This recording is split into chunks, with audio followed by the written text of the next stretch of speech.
ficou o ponto. Assim, como eles vão estar de fundo, assim, eu vou colocar um ponto. Eu gosto muito de receber esse aqui, ó. Cachaça não vou levar, eu não vou beber. Eu faço esse favor pra você. Cachaça, sim. Onde é que a gente olha, gente? Ali, pode olhar ali. Olha ali. Oi, gente, eu sou o Igor Felipe, estou aqui junto com Zé Dirceu, Carol Proner e Juliane Furno.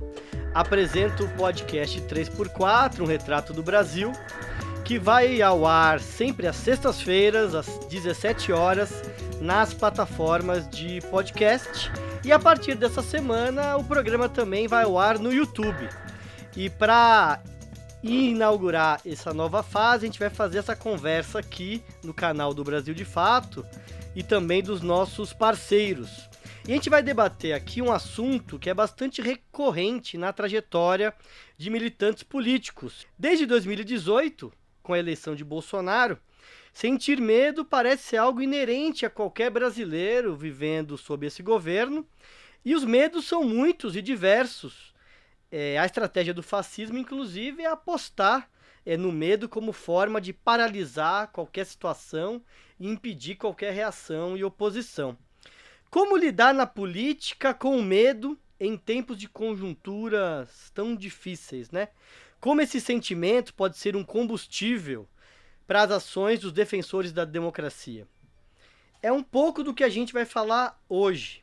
Bom, gente, primeiro, antes a gente queria entrar propriamente no nosso tema, a gente queria que vocês falassem um pouco das suas trajetórias políticas e pontuassem talvez aquele momento na qual vocês sentiram mais medo.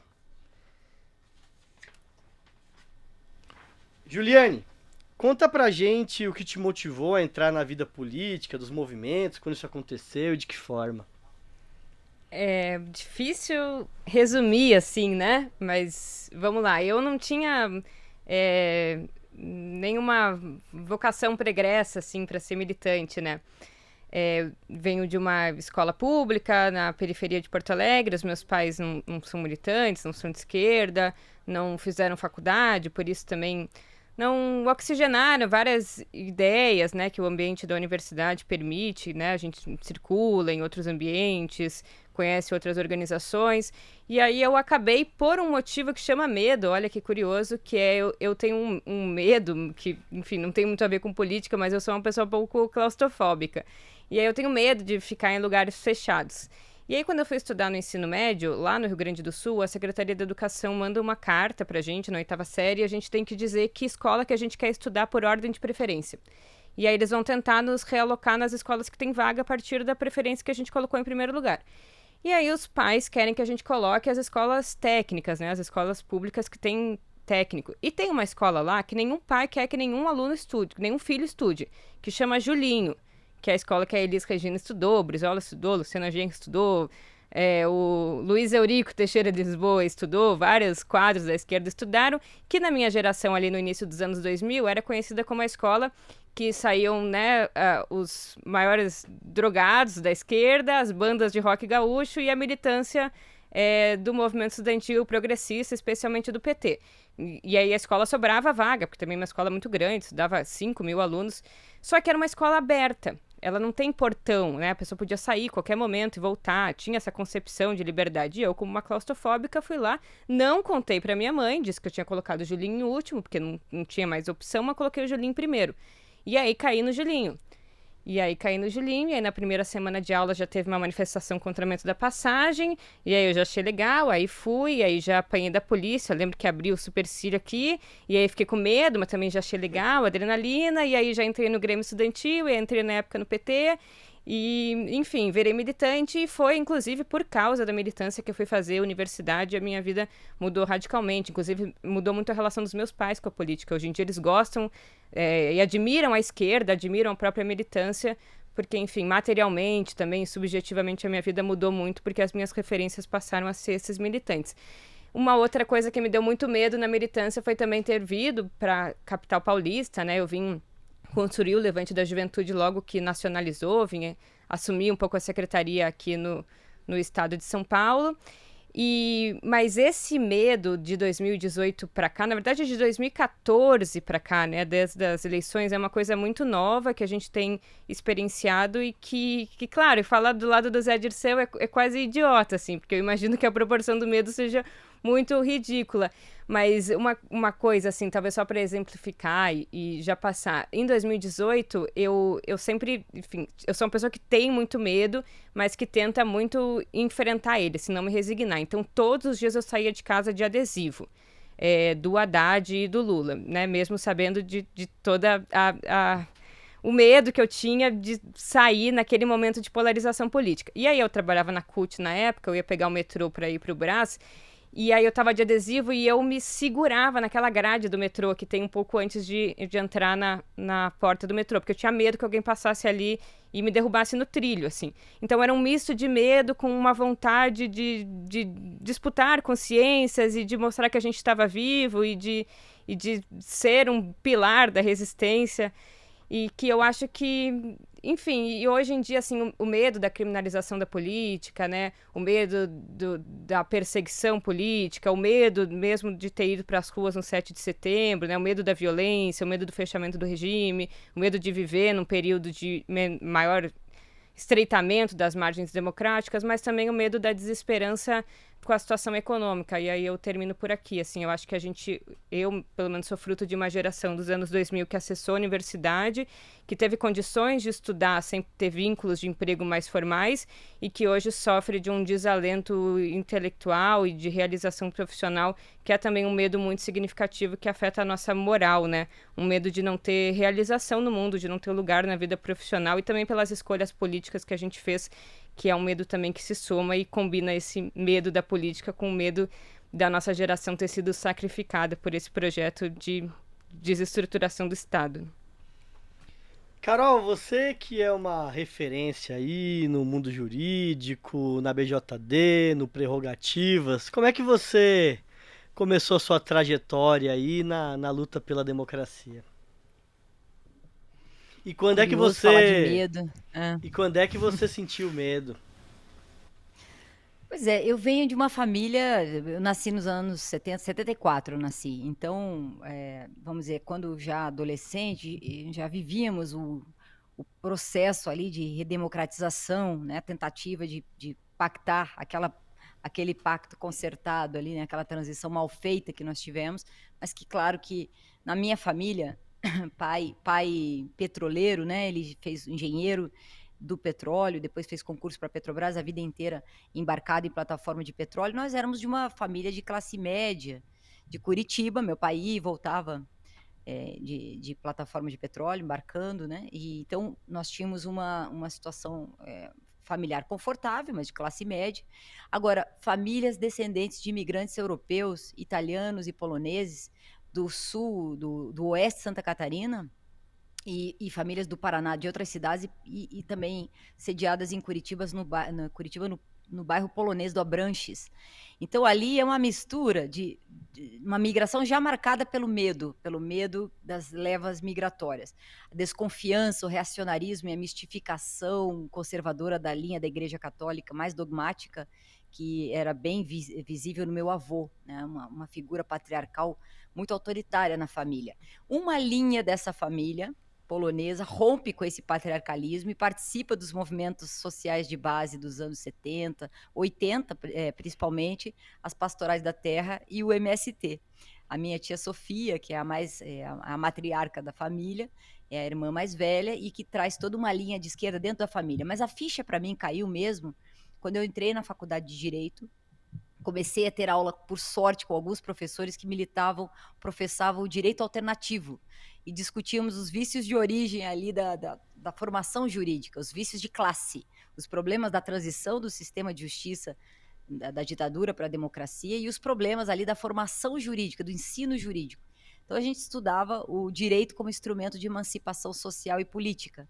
Michel Miai na França, Oscar Correias no México com a UNAM e pensamento crítico, a teoria crítica do direito, né? E aqui no Brasil, o José Geraldo de Souza Júnior, o direito achado na rua, está aí até hoje, né?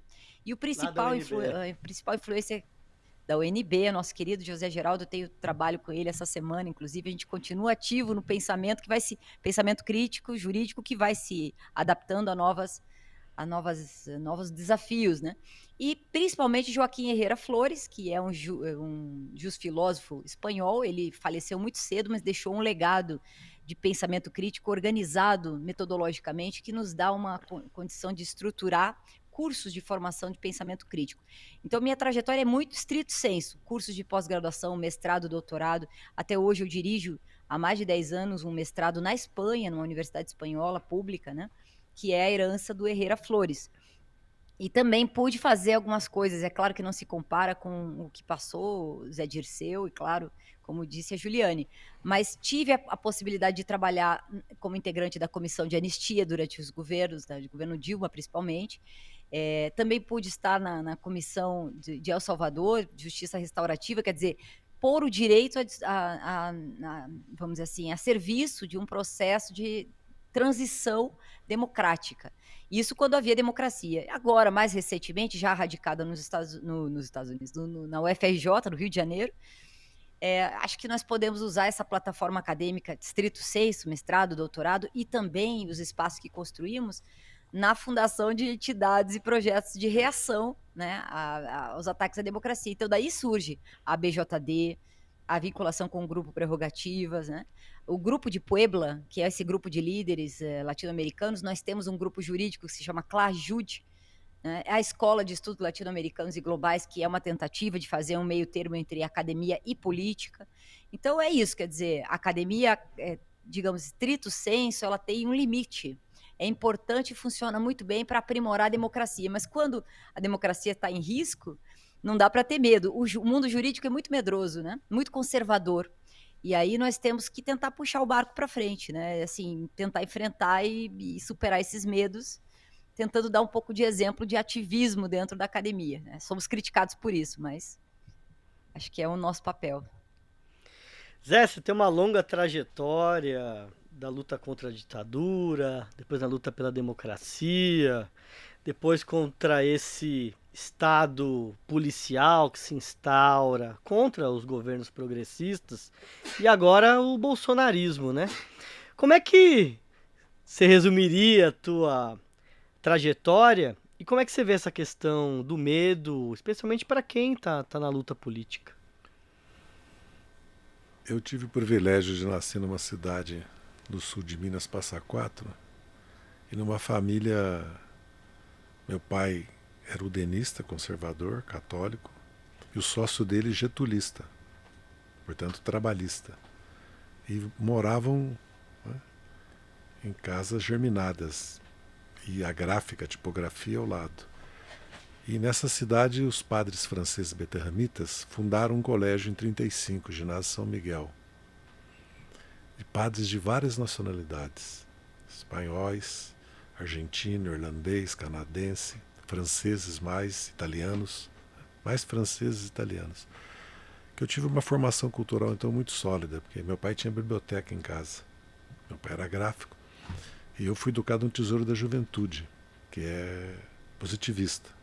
A introdução é do Clóvis Bevilacqua. Até eu pensei que era o Oliveira Lima, mas o Aldo Rebelo me corrigiu, que é o Clóvis Bevilacqua. Então eu tive um privilégio, né? A política dentro de casa, a luta política. Meu pai foi candidato a vice-prefeito. Minas, né? Juscelino. Eu cresci sobre a era Juscelino, né? Meu pai abriu cadernetas de poupança para os filhos, que eram para compor, né, o capital de Três Marias e Furnas, né? Era poupança a prazo, né? 10 anos, 20 anos, se transformava em ações, né? Eu, como milhões de brasileiros, tive que sair de casa com 13, 14 anos, porque a família não tinha como sustentar mais, também não tinha ensino médio na cidade, e eu optei por vir para São Paulo. Comecei como office boy, fiz o Colégio Paulistano, que também tive o privilégio, que era uma escola dos irmãos Pasquale, que eram educadores. E em São Paulo eu já comecei a me envolver, não com a militância política, mas com os estudos políticos. É engraçado, eu primeiro estudei marxismo antes de entrar para o Partido Comunista, porque na pensão que eu fui morar, uma pensão famosa na Brigadeiro com a Condessa São Joaquim, pensão Condessa, né, levava esse nome, tinha um grupo, do 11 de agosto, aliás, o Celso de Mello morou nessa pensão, o ex-ministro, comigo. E nós formamos um grupo para estudar. O grande sonho meu era ir para a faculdade, né? Eu fui office boy, trabalhei almoxarifado, arquivista, relações públicas, contabilidade. Depois fui ser assessoria jurídica porque eu entrei para a faculdade de Direito da PUC. Meu sonho era a universidade, foi uma grande decepção. Primeiro que o centro acadêmico estava fechado, associação atlética, era proibido cineclube, teatro, Será que ano? feira, 65.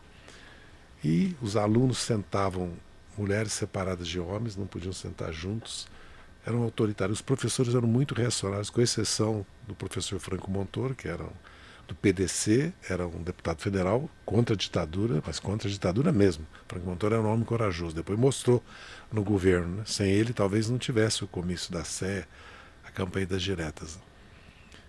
E eu comecei a lutar primeiro para acabar com esse autoritarismo, não foi nem questão política. Comecei a misturar as meninas com os meninos, comecei a ir de calça jeans, sapato sem meia, cabelo comprido, né, roupa completamente diferente, né? Virei um pouco assim um personagem, né, porque eu era completamente diferente. E daí comecei a participar do plebiscito contra a Lei Suplicy de Lacerda, que foi reitor da Universidade do Paraná, que só fez uma obra, um busto para ele, que nós derrubamos. Eu falei, vamos derrubar aquele busto, e derrubamos, certo? E ele fez um decreto proibindo, pondo na ilegalidade a UNE, né, as UES e os DCEs. E nós começamos a luta para reabrir o centro acadêmico e lutar também por melhores condições de ensino, biblioteca, ensino prático, melhorar os professores, mudar os currículos. Porque você imaginava, estudava na escola de Direito, que pregava a Constituição, tudo, mas nós estávamos na ditadura, então era uma coisa meia, né?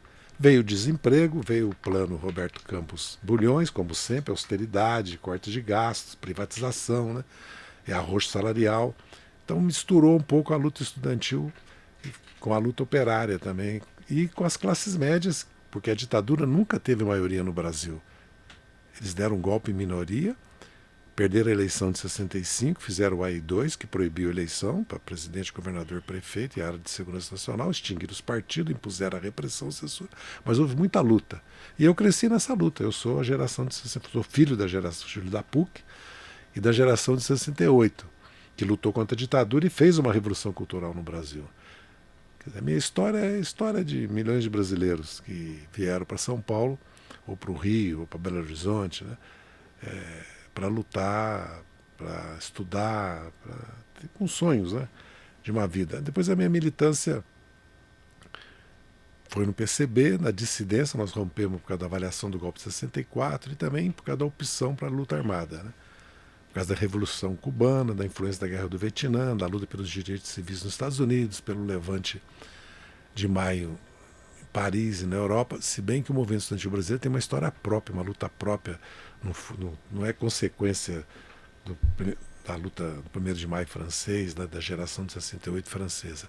A UNE surge na luta contra o nazifascismo, se consolida na luta pelo petróleo nosso. Depois, na década de 50, veio um seminário sobre a reforma universitária, a greve de um terço de participação nos conselhos universitários de estudantes, né? Eu fui preso no Congresso de Biúna, né? Fui para o México, trocado pelo embaixador americano, com mais 14 presos políticos, presos e presa, que é a Maria Augusta, né? Que era uma companheira. E fui para Cuba e voltei para o Brasil para fazer a resistência à ditadura, em 70, 71, depois de 74 até 79. E participei da fundação do PT, aí a minha história é toda, minha vida está ligada ao PT, né? São 42 anos ligados ao PT. O medo é uma arma, né, poderosa, que foi usada no Brasil pela ditadura militar. E foi usada também pela direita liberal, contra o Lula, que você bem lembrou. O medo de perder a casa, né, o medo de ter invadido seu apartamento, o medo de perder a liberdade, né, o medo do comunismo, né. Eram mentiras construídas, né, e até hoje o medo é uma arma. A arma mais poderosa do Bolsonaro é impor o medo à sociedade, com as suas milícias, né, com o armamentismo, né, e com a violência e com o ódio, né. E nós temos que derrotar sempre o medo pela luta. E mostramos isso dia 7 de setembro. Né. Agora, o medo pessoal é bom que ele exista. Talvez você Cuidado, né? se transforme, né, num irresponsável, num aventureiro, né? Se deixar levar pelo impulso, né? Pela vontade. Eu passei situações na vida, evidentemente, como milhares, milhões de brasileiros, porque não é só a situação que você passa quando você enfrenta uma ditadura, você pega em armas, ou como você vive na clandestinidade. É a insegurança de você ver teus filhos passando fome. É a insegurança de você migrar num caminhão, né? Como milhões de famílias migraram, né? É a insegurança do desemprego, né? Segurança de você não poder dar uma educação para os teus filhos, né? É a insegurança de você perder a liberdade, né? Hoje é muito manipulado a liberdade religiosa, né? É estranho isso, porque o PT é um partido cristão. O PT surgiu, em grande parte, nas comissões, nas pastorais, né? E na Sé. Quando eu cheguei no PT, se rezava antes das reuniões, entendeu? Então é uma mentira que querem vender para a sociedade, que o PT é um partido ateu, que o PT não respeita a religião e a igreja. Da mesma forma que é uma mentira vender para a sociedade, né? Que procuram também, além de explorar essa questão do medo de perder a liberdade religiosa, que o PT é contra a família. Ninguém fez mais pela família que os nossos governos, né? Pelo crescimento do emprego, do salário, da previdência, né? Pelo Bolsa Família, pelo Minha Casa Minha Vida, pelos direitos da mulher, né? Pela defesa da empregada doméstica. Quanto o PT, nossos governos, não fizeram mais que a obrigação, né? Que nós fizemos pela família brasileira. Então esse medo que procuram explorar, que nós somos contra a família, que nós somos contra a religião, certo? Porque a nossa nação é cristã, né? É uma realidade, certo? E também, certo? Para mim, a família é uma das coisas mais importantes que tem. Agora, o problema é que eles querem impor um tipo de família, uma visão de família, né? E o próprio presidente que quer impor, né, é um péssimo exemplo. Você percebe? Tem muita hipocrisia nisso, entendeu? Mas eu quero... Esses medos que estão hoje sendo manipulados, né? Quem tirou a liberdade do Brasil foi a ditadura. Você não votava na ditadura. Você não podia ter o sindicato, partido político na ditadura. Aliás, as igrejas evangélicas eram perseguidas. Vamos lembrar isso para os evangélicos. Eram perseguidos na ditadura. Como as religiões afro-brasileiras também eram perseguidas. A ditadura não deu liberdade. Quem deu liberdade de religião para o brasileiro foi a Constituição de 88. Que é o contrário da ditadura militar, que é a democracia. Foi a democracia que deu liberdade religiosa. Agora, não pode uma religião querer fechar a outra. Não pode uma religião se transformar num negócio que explora, né, a fé religiosa do povo. Então, um pouco... Medo eu sempre tive, né? Porque a vida, às vezes, ela é muito ingrata, né? Eu voltei para o Brasil com muita esperança para pegar em armas e lutar contra a ditadura militar. Quando eu fiz o meu primeiro ponto, tive meu primeiro contato com o Antônio Benetasso em São Vicente, nas praias, era muito bucólico, mas o encontro foi trágico. Ele começou a me relatar quantos companheiros tinham sido assassinados na tortura, tinham morrido, vítimas, naqueles últimos 2 meses. Era praticamente todos que eu tinha convivido e vivido desde 65, 66. Então você imagina o medo, né? Por que eu continuei lutando, né? E mesmo agora, essas prisões todas que nós enfrentamos, não foi só eu, o Vacari enfrentou, o Delúbio, o próprio Lula, né? Por que nós continuamos lutando? O que nos leva a lutar, entendeu? Os sonhos, né? Porque nós temos uma razão de ser, que no fundo, né, é o que o Lula mostrou no governo que nós somos capazes de fazer pelo Brasil, entendeu? Então é um pouco isso que... Agora, eu não fiz nada comparado com os milhões de brasileiros que enfrentaram a seca, a fome, o desemprego, essas milhões de mulheres que criaram 8, 10 filhos nas piores condições e ver hoje com orgulho que esses filhos, né, foram à universidade, né, que nós estamos vendo. Então eu não tenho nenhum auto-orgulho da minha vida.